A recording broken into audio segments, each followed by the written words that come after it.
Hello everybody, my name is Farmer Phil, and in today's video I'd love to be saying we're opening the maize pit, but it's already open. So yes, we're going to just tidy it up a little bit because this isn't even right.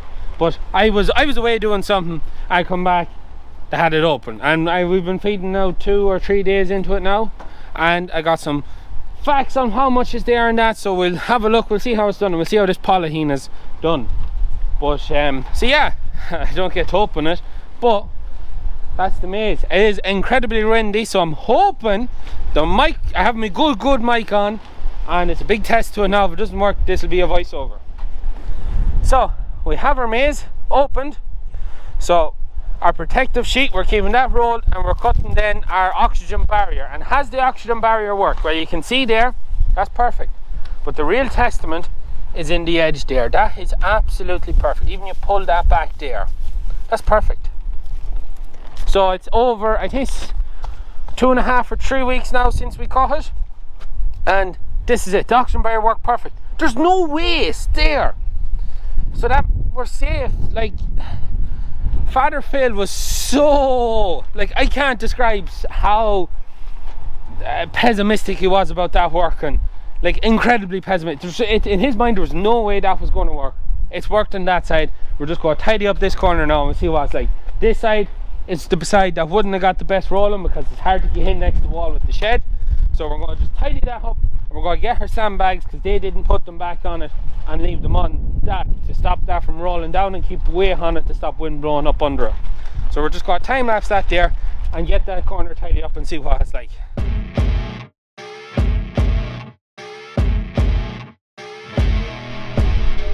And that's the corner off next to the wall, and even down there it's perfect, right along the edge of the wall.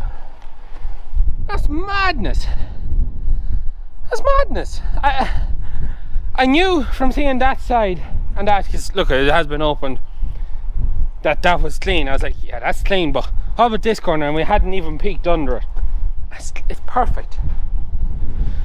We put 3 sheets on that lots of times, heaps of tires, never got a result like that. And that's only 1 sheet of plastic. That top layer of heavy sheeting, or whatever you want to call it, the stuff that we used to save, that's not waterproof. You may be wondering, well, what's the point of it if it's not waterproof? The reason is the way that's folded now. The water, when it rains and it runs onto our light sheet under it, that runs off, but it goes through this, it doesn't catch it, it doesn't put weight on it, so it pulls it down.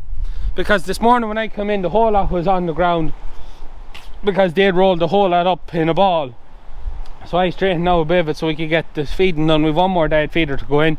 Absolutely miserable day, but I can't get over the Silostop oxygen barrier sheet has done exactly what they said it would do, and it's worked absolutely perfect. Absolutely perfect. Yeah, I'm just baffled. Be interested to see now when we work our way back the pit whether it'll stay like that, but I suppose that's down to us and making sure we actually keep moving the sandbags. Father Phil was so skeptic, I couldn't even put in the video how skeptic he was. Like, it was unbelievable with him, but he can't see anything now. And it would nearly tempt me to do the big pit like that, but the amount of sandbags we'd need to fill to cover the big pit, I would want the army out with us to be filling sandbags, because geez, it takes forever.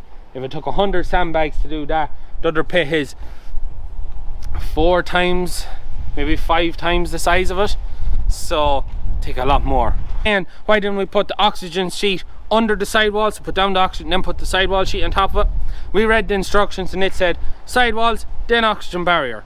Reason for that was that if it was the other way around, the water would come down onto the oxygen barrier and then run into the walls and down, whereas doing it the other way around, water runs off. That's why that was, a lot of people said that. So the maize, how has it done? Well, I haven't got the results back on how the varieties have performed, so that will be in the video when we test to see how it's feeding. We're only just started feeding it, so it's hard to tell, hasn't made any difference on the bulls yet. When we go to clean them out and weigh them, that's when we'll know. We do know our estimated yield, how many tons of maize silage is in that, based on the fresh weight coming off the field. So we weighed the first trailer load off the field, and to fill the trailer, we filled the trailer on 0.25 of a hectare, so a quarter of a hectare to fill the trailer, and the trailer and tractor, the whole outfit weighed 23.5 and 50 tons if I remember rightly, just over 23 tons. There was just over 12 ton in the off weight of the trailer, so that means there was 11.5 ton of fresh weight maize in our cane trailer, and that's what we put in. So there's 11.5 ton of fresh weight maize off a quarter of a hectare. That field is 2.96 hectares, mapped off our Herd Watches app where they have the map system. That's how we map all the fields now. Savage job. So if we divide 2.96 divided by 0.25 to see how many load to the hectare there was, so it's about 11.84. so there was just under 12 load to the hectare based on that. So there was 11.84 of them loads. So then we multiply that by the amount of tons, which was 11.5, and that comes to 136 ton, 136.16. so there's, roughly speaking, 136.16 tons of fresh weight maize in that pit. That's what's there behind us. And now to work out how much we're using, we're currently using 200 kilos of maize into 4 diet feeders for finishing. That will be increased, because we haven't started finishing the heifers and bullocks, and we won't till probably December time. We won't put them on the finishing ration. So currently we're using 800 kilos a day. So 136.16 divided by 8.8, it's going to take us 170 days to empty that pit, and we should have the bulls long gone before that. So even when we increase the extra to 1 ton a day, we're still getting 136 days. So we have enough maize in that pit to finish our cattle, never mind filling the other pit with the other crop of maize, which isn't in yet because we haven't had a chance. And then some of you would know now, I'm also off on my honeymoon, so yeah, this is one of the ones going up after the fact. So yeah, bro, who's standing here beside me, do you want to wave into the camera? He will be filming the maize video, and we should have that lovely black massey in it, so I'm hoping bro does a good job with the drone footage. But anyways, that's how the maize done. I'd love to tell you more stats about it, but that's what it is. We know the fresh weight yield of it coming off the field wasn't too bad. It just comes down to what the feeding value is. That's the next big thing. So we're going to go mix some of this up in the diet feeder, put in the last diet feeder. We'll have a look at what my ration looks like. That'll be it.